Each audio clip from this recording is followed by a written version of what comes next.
नमः संस्कृताय।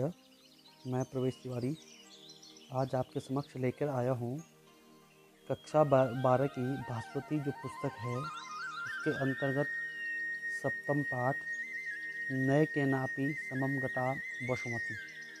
तो आज हम इस पाठ को पढ़ेंगे और इस पाठ के अंतर्गत क्या क्या दिया गया है उसका रसास्वादन करेंगे। न केनापि समम गता वसुमती, सबसे पहले जानेंगे इसका मतलब क्या है। नय में से नहीं, केनापि में से कोई भी, समम मतलब साथ, गता मतलब जाता है, वसुमती बोलते हैं पृथ्वी को, अर्थात कोई भी पृथ्वी को अपने साथ नहीं ले जाता है। हम इसका भाव समझेंगे और इस पाठ में क्या क्या दिया गया है उसको अच्छी तरह से रसास्वादन करेंगे। न कैनापि समम गता वसुमती, एक के साथ भी पृथ्वी नहीं गई आज तक, क्योंकि इसके ध्येय वाक्य से ही हमें यह ज्ञात होता है कि इस पाठ में हम विशेष रूप से जिसका अध्ययन करेंगे वो है लोभ के बारे में। अति लोभो न कर्तव्यः, यह एक वाक्य है जो कि आपको पता ही होगा कि किसी भी इंसान के लिए अति कुछ भी ठीक नहीं होता है। वो चाहे पढ़ना हो, लिखना हो, उठना बैठना, खाना पीना, हर एक चीज़ अति सर्वत्र वर्जयित। यहाँ पे भी उसी ध्येय वाक्य के साथ इस पाठ को हम जोड़ेंगे और न केनापि समम गता वसुमती, इसका भाव है कि एक के साथ भी पृथ्वी नहीं गई, अर्थात आप कितना भी धन कमा लो आप उसको साथ में नहीं ले जा सकते। तो आइए इस पाठ को पढ़ेंगे। प्रस्तुत पाठ भल्लाल सेन रचित भोज प्रबंध के भोज राजस्य राज्य प्राप्ति प्रबंध अंश का संपादित एवं संक्षिप्त रूपांतरण है। अर्थात प्रस्तुत जो पाठ है वह भल्लाल सेन, जो कि संस्कृत के बहुत महान कवि हुए हैं, उनके द्वारा रचित भोज प्रबंध नाम के ग्रंथ के अंतर्गत भोज राजस्य राज्य प्राप्ति प्रबंध अंश का संपादित एवं संक्षिप्त रूपांतरण है। मनुष्य के मन में जब लोभ छा जाता है तब वह किसी प्रकार निष्ठुर होकर घृणित से घृणित कार्य करने से नहीं हिचकिचाता। यह इस कथानक द्वारा प्रतिपादित किया गया है। इस पाठ में भोज के चाचा मुंज बालक भोज को मरवाने का षड्यंत्र बनाते हैं, परंतु भोज उस मृत्यु काल में मुंज के नाम एक संदेश देते हैं जिसमें मानधाता रावण आदि का उदाहरण प्रदर्शित करते हुए संसार की नश्वरता प्रदर्शित की गई है। इस श्लोक को पढ़कर न केवल भोज का वध करने वाले का मन परिवर्तित हो गया, अपितु मुंज को भी वैराग्य आ गया तथा भतीजे के वध से दुखी होकर प्रायश्चित स्वरूप अग्नि में प्रवेश करना चाहता है, परंतु वत्सराज तथा बुद्धिसागर की योजना से पुनः जीवित घोषित कर दिया जाता है। मानधाता च महीपति। आप इस पाठ के अंतर्गत इस श्लोक को पढ़ेंगे और समझेंगे। मानधाता च महीपति, यह श्लोक संस्कृत साहित्य की अमूल्य निधि के रूप में प्रसिद्ध हो गया है, जो कि इस पाठ में अभी आप आगे इसको पढ़ेंगे। तो हमने इस पाठ की समरी को देखा। यह पाठ जो है भल्लाल सेन द्वारा रचित भोज प्रबंध जो ग्रंथ है उसके अंतर्गत भोज राजस्य राज्य प्राप्ति प्रबंध नाम का एक अंश है, वहाँ से संक्षिप्त रूप में इसका रूपांतरण यहाँ लिया गया है। और इससे हमने समझा होगा कि मनुष्य के मन में जब भी लोभ आ जाता है, किसी के प्रति लालच आ जाता है, तो वह उसको अच्छे और बुरे का ज्ञात नहीं रहता है और वह जो है उस कार्य को करने में बिल्कुल भी हिचकिचाता नहीं है और लोभवश उस कार्य को करता है। मालूम होने पर भी उस कार्य को वह करेगा, क्योंकि उसमें उसका कुछ लाभ होगा। उस लाभ को प्राप्ति के लिए उस लोभवश में वह जो है अंधा हो जाता है और गलत कार्य भी कर बैठता है। तो इसी के संबंध में राजा भोज का आपने नाम सुना होगा। एक कहावत भी है, कहाँ राजा भोज कहाँ गंगू टहली। तो राजा भोज अपने आप में एक प्रतिष्ठित और बलवान, बुद्धिशाली, प्रजाप्रिय एक राजा हुए। और उनके जीवन की घटना का यहाँ पर एक अंश यहाँ पर दिया गया है, जो कि इस प्रकार है। लिखा हुआ है कि पुरा धारा राज्ये सिंधुल संज्ञो राजा चिरम प्रजा परिपालयत। अर्थात पुरा मतलब होता है बहुत पहले, धारा राज्य है, धारा नाम के राज्य में सिंधुल संज्ञो, सिंधुल नाम का राजा चिरम प्रजा परिपालयत, यानी कि बहुत समय तक अपने प्रजा की पालन करता था। तस्य वार्धके भोज इति पुत्र समजनिहि। उसकी कोई संतान नहीं थी, लेकिन अंततः तस्य वार्धके, लिखा है यहाँ पे तस्य वार्धके भोज इति पुत्र समजनी। अर्थात तस्य मतलब उसके, वार्धके मतलब वृद्धा अवस्था में, भोज इति पुत्र समजनी, अर्थात भोज नाम का एक पुत्र उत्पन्न होता है। जब वह वृद्ध होता है तो वृद्ध के समय उनका एक पुत्र होता है, जिस पुत्र का नाम रहता है भोज। स यदा पंचवार्षिक तदा पिता ह्यात्मनो जरां ज्ञात्वा मुख्या अमात्याना हूय अनुजं मुञ्च महाबल मालोक्य पुत्रं च बालं संवीक्ष्य विचारयामास। अर्थात यदा पंचवार्षिक तदा पिता ह्यात्मनो जरां ज्ञातो। अर्थात जब वह बालक, समिति वह, यदा मिति जब, पंचवार्षिक तदा, जब वह बालक 5 वर्ष का था, पिता ह्यात्मनो जरां ज्ञात्वा, पिता को अपने, जरा का मतलब बुढ़ापे का, उन्हें लगा कि अब मैं वृद्ध हो गया हूँ। ज्ञात्वा मतलब उनको ज्ञान हुआ, उनको महसूस हुआ कि अब मैं वृद्ध हो चुका हूँ।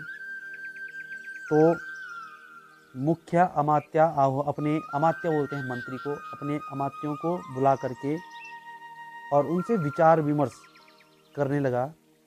क्या विचार किया कि मुंज महाबलेन महालोक्यम पुत्रम च बालम संवीक्ष्य। मुंज को, जो कि मुंज कौन था, जो राजा सिंधुल थे, उनके जो भाई थे उनका नाम था मुंज। उनको महाबल यानी कि पराक्रमी देख करके, या उनको राजा के योग्य वह हो चुके हैं, उनको राजा के योग्य को देख करके उन्हें लगता था कि यह राज्य के योग्य हो चुके हैं। और पुत्रम च बालम, पुत्र को बालक समझ करके, संवीक्ष मतलब देख करके, विचारयामास विचार करने लगा। क्या विचार करने लगा? यद्य हम राज्य लक्ष्मी भार धारण समर्थम सहोदरम मपाहय राज्यम पुत्राय रक्षामि तदा लोकोपवादः।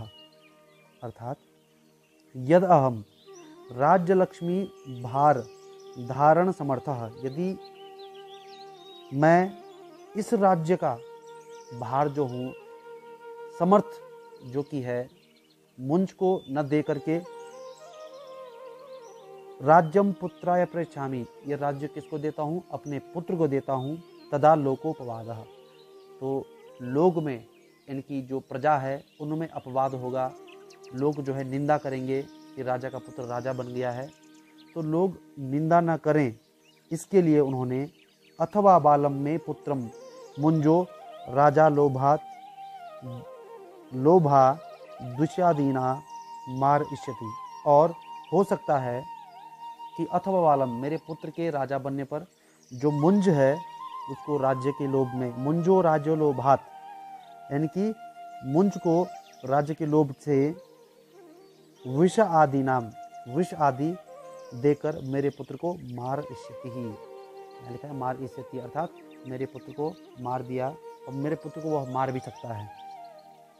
तदा दत्तमपि राजम वृथा, ऐसे में क्या होगा कि पुत्र को दिया हुआ राज्य भी क्या हो जाएगा? व्यर्थ हो जाएगा।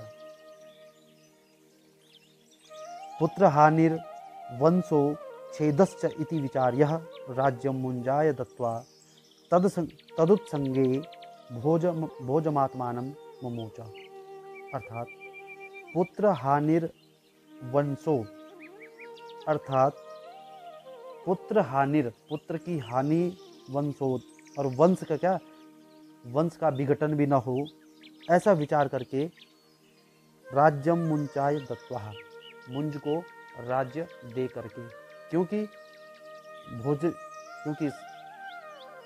सिंधुल राजा ने सोच लिया था कि यदि मैं मुंज को राजा बनाता हूँ तो इससे क्या होगा कि जो मेरा पुत्र है, भोज है, उसकी भी रक्षा हो जाएगी और राज्य भी सुरक्षित हो जाएगा। इस भावना से राज्यम मुंजाय दत्त्वा, राज्य को मुंज को देकर, अर्थात मुंज को राजा बनाने का संकल्प लेता है। तदसुंगे भोजमात्मनाम मुमोचः, और भोज को उनके पास सौंप देता है, अर्थात जो भोज का लालन पालन है वो मुंज के द्वारा की जाएगी, ऐसी भावना उनके मन में आती है और ऐसा किया भी जाता है। ततः क्रमात् राजनी दिवंगते संप्राप्त राज्य, ततः क्रमात्, ततः मतलब उसके बाद, क्रमात् मतलब क्रम से, राजनी दिवंगते ही, राजा जो कि सिंधुल नाम के राजा थे, धारा राज्य के, उनका जो है निधन हो जाता है। सिंधुल नाम के राजा आपको अभी बताया भी गया है, जो भोज हैं उनके पिता हैं और जो मुंज हैं उनके भाई हैं। अर्थात ततः क्रमाद राजनी दिवंगते ही संप्राप्त राज्य ही, अर्थात राज्य को मुंज के हाथ को दे करके, मुंज को राजा बना करके सिंधुल नाम के राजा का निधन हो जाता है। तत्पश्चात संपतिर्मुंजो मुख्या अमात्यम बुद्धिसागर नामानं व्यापार मुद्रया दूरीकृत्य तत्पदेन्यम नियोजयामास। अर्थात उसके बाद क्या होता है, संप्रति मुंजो मुख्या अमात्यम, मुख्य अमात्यम यानी कि अमात्य होता है मंत्री, मंत्री के लिए अमात्य कहा जाता है।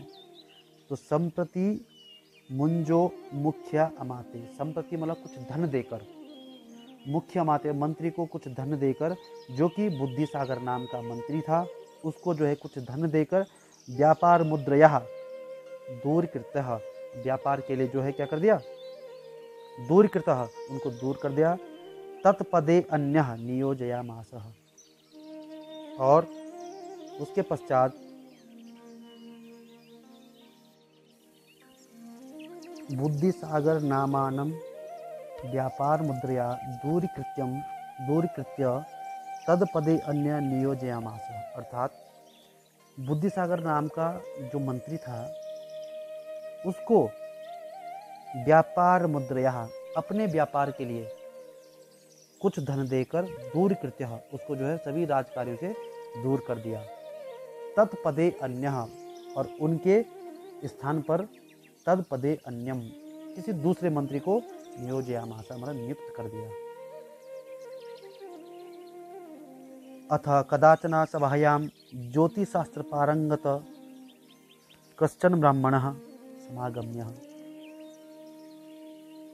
एक बार, कदाचन हमने एक बार, सभायां, सभा में, ज्योतिष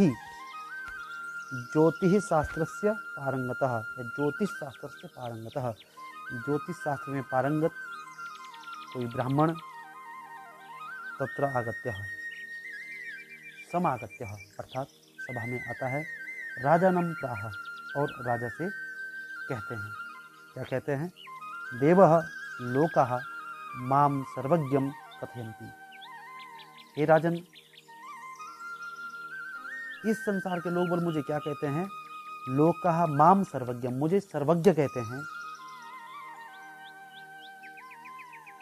अर्थात क्योंकि जो ज्योतिषी होता है उसका कार्य होता है लोगों का भविष्य बताना, और शायद वह बहुत विद्वान रहेंगे, इसी वजह से लोग उन्हें जो है सर्वज्ञ कहा करते थे। तो अपने इसी प्रश्न को वह राजा के सामने रखते हैं कि देवः, देव यहाँ पे राजा के लिए कहा गया है।